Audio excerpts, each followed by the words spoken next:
Hello, this is Ken, your podcast preacher, and I want to welcome you back to Deep Water. This podcast is brought to you by Applied Strengths Ministry, where we believe working together in our strengths is the effect of working out the will and calling of God in our lives. The title of this message is Calling All Fear, Calling All Fear. Okay, so please allow me to have some fun with this scripture.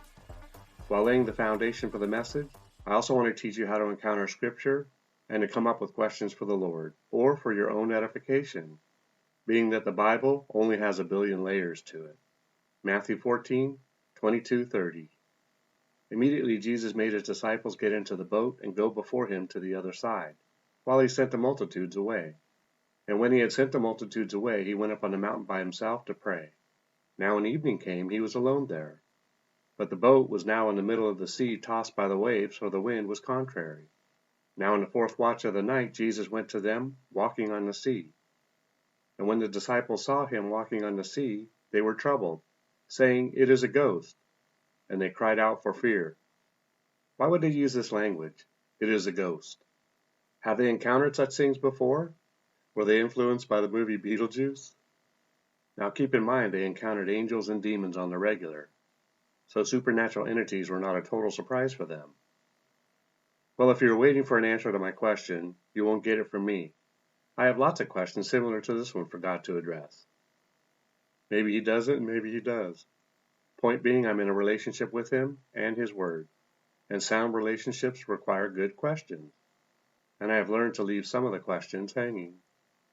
Verse 27, But immediately Jesus spoke to them, saying, "Be of good cheer, it is I. Do not be afraid." I think Jesus was quite the practical joker, and may have had other intentions here other than just teaching a lesson on fear and faith. He does show compassion for them in their immediate state as he responded immediately and didn't wait for them to wet themselves. Verse 28, And Peter answered him and said, "Lord, if it is you, command me to come to you on the water." So I find Peter's response kind of funny. That is, he stated, "If it is you." Okay, so who else would it be? Didn't Jesus just say, "It is I"? Is it possible that fear will cause you to say silly things in the moment? The other thing I find interesting in this is that Peter asked Jesus to command that he come to him on the water. So now place yourself in the boat. You see a guy who has identified himself as Jesus. He is gently swaying back and forth while standing on top of the water, the waves lapping at his feet, his hair softly blowing in the breeze, and you tell him to command you to do the same thing that he is already doing. You see how this is not a faith moment at all? Fear, doubt, and unbelief are swirling in the wind. First, Peter questions Jesus' sanity by saying, "If it is you." And then he tells him to command him to do the same thing that he's already doing. Okay, so we see in another story about a fishing trip, and yes, I am interrupting a scripture journey with another scripture journey. You should get used to seeing this in some of my messages. Anyways, the guys are in the SS Minnow not only catching fish, but thinking about the last 3 years of their life with Jesus. Oh, the conversations going on in each one of their heads. I don't think catching nothing mattered in this trip. But, well, let's see what happens and the difference in Peter's response in this story as compared to Matthew 14:22-30. And oh yes, it has funny stuff too. John 21:3-7. Simon Peter said to them, "I'm going fishing." No doubt, to think more than just about fishing. Maybe he was even frustrated due to his understanding or lack thereof of what Jesus represented, and that he would be returning with the farewell message. They said to him, "We are going with you also." They went out and immediately got into the boat, and that night they caught nothing. I thought I would just point out that in both fishing stories these guys moved in preparation for fishing. They did things immediately, just like the Lord. I suspect we should apply this technique to our response to Jesus from time to time. Well, all the time. Verse 4. But when the morning had now come, Jesus stood on the shore, yet the disciples did not know that it was Jesus. So we see here that Jesus may have well been a ghost on the water. You know, the one they thought they saw in an earlier 3-hour tour. Now we know that Jesus looks changed after he was risen, and that is but one reason why they did not recognize him.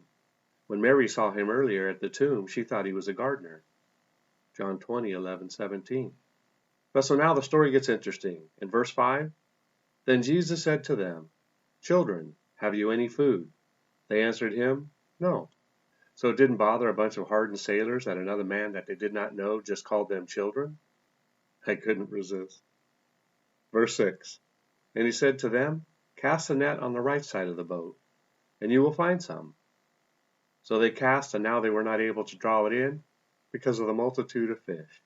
So we see in this moment that even though they did not know it was Jesus, they had been trained by him to believe that if someone tells you to try another method, then you do it. Verse 7. Therefore that disciple whom Jesus loved said to Peter, Okay, so who wrote the book of John? Of course John did. And who is telling you this story? Right again, it is John.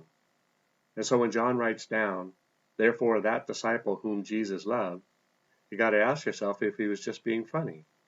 I mean, he says it again in verse 20, which, by the way, invoked a response from Peter, right after Jesus told him he was going to die. Peter says, what about this guy? You know, the one in whom you love.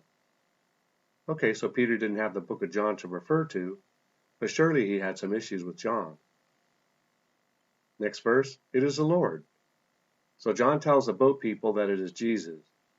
By the way, if you too know that you are the one that Jesus loves, you may also be the only one to see Jesus in the crowd that claims to know him but can't see him. Now when Simon Peter heard that it was the Lord, he put on his outer garment, for he had removed it, and plunged into the sea.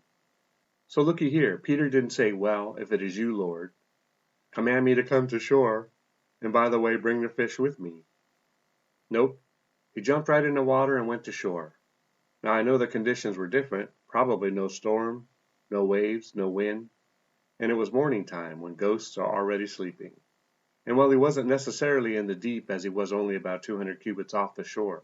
Now I know you are asking what measurement a cubit represents, and it is here that I would instruct you to put away your ruler and straight edge for a minute.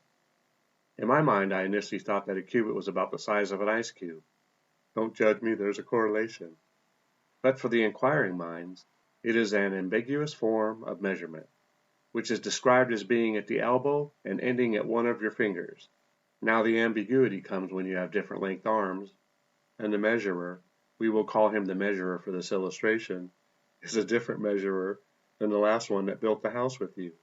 So I think that this form of measuring began in a leper colony. The story goes like this according to tradition. Hey Bob, can you bring over that forearm? We need to measure and plumb this wall. Bob responds, which one? There are so many. So the foreman thinks for a minute and states, bring over the same one we used last week so that the house stays square. Now it is only a traditional story, but well, anyways, Jesus showed up and healed all of them, so they all had to go into a different trade.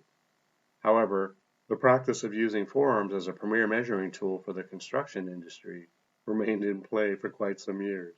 So but would it have mattered to Peter that he was only 200 forearms from shore? I mean, look, Peter didn't present his case to the man on the shore like he did in Luke 5:4-8. They tossed the nets precisely as they were commanded. So now we return to Matthew 14:29. So he said, come. And when Peter had come down out of the boat, he walked on the water to go to Jesus. So now we can pick on Peter all we want as it relates to his apparent lack of faith. But who wouldn't want a disciple like this guy? Who of you would say it is too much work? Verse 30. But when he saw that the wind was boisterous, he was afraid. And beginning to sink, he cried out, saying, Lord, save me. So we see he saw, and that was the end of hydroplaning for him. We also see something of more importance, and that is that John, more than willingly, shares that Peter was afraid. You see, this is the fruit of fear. It kills faith and instills doubt. It also, if for only a brief moment, instilled the fear of death. Okay, so now I saved this last point for now, because I saw it last. We see here that Peter immediately responded to the trouble. He perceived trouble, even though he only just began to sink.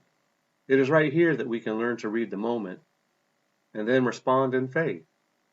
If you are prone to overreact to troublesome situations at the onset of the trouble, learn to give yourself some time to make a faith adjustment and bounce right back to the top of the thing. It sounds a little bit funny in that someone might call for fear in the face of fear.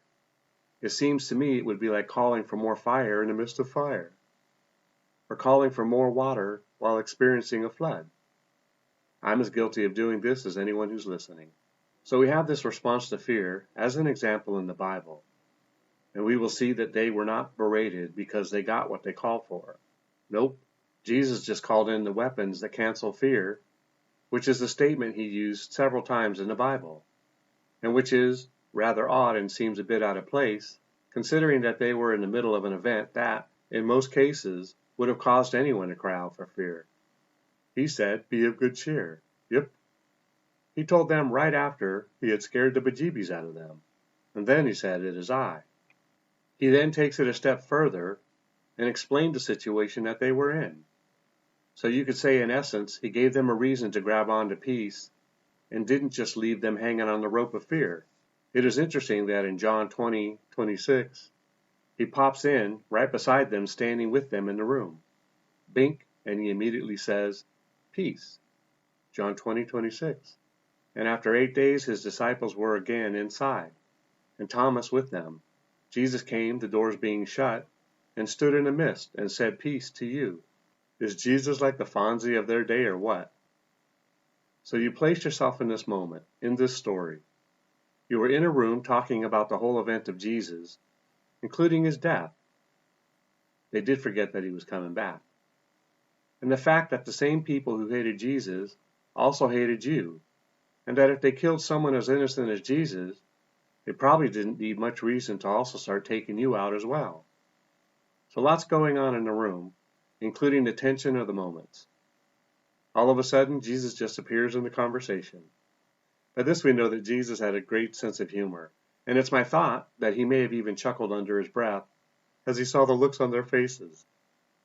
So the point of the story is that in this situation, he says peace, and that is our weapon to fight off fear.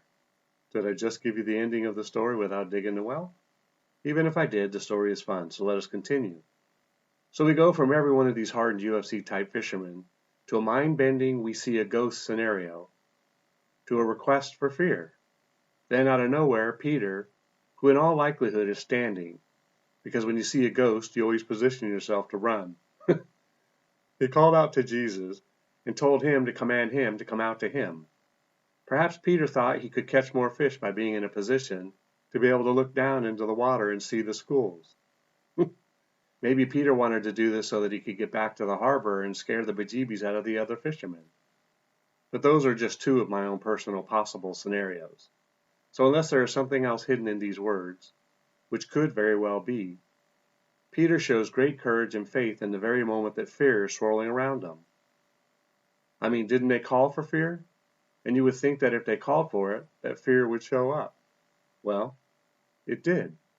In this moment I see Peter like the fireman who runs past others who are fleeing a burning building to confront the flames, like a soldier who runs headlong into an artillery-filled field to seek justice, or a police officer who every day places their lives at risk so that an overly ignorant public can encounter the peace they have come to expect from our street military. Anyway, on with the wind. The Bible states when he saw that the winds were boisterous, he was afraid. I know he said more, and by all accounts this could make a great faith teaching, but I see another strategy at play, and I want you to see it too so you are armed and equipped to deal with it, in the event you ever go fishing and see a ghost.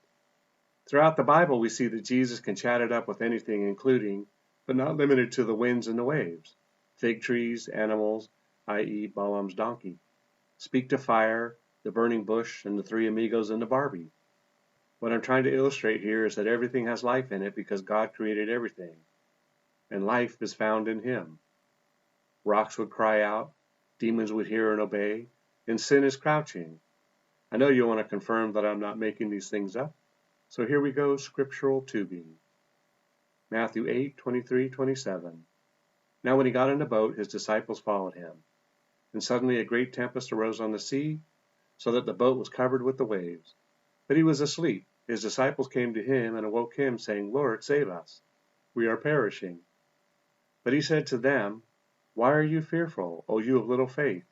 Then he arose and rebuked the winds and the sea, and there was a great calm.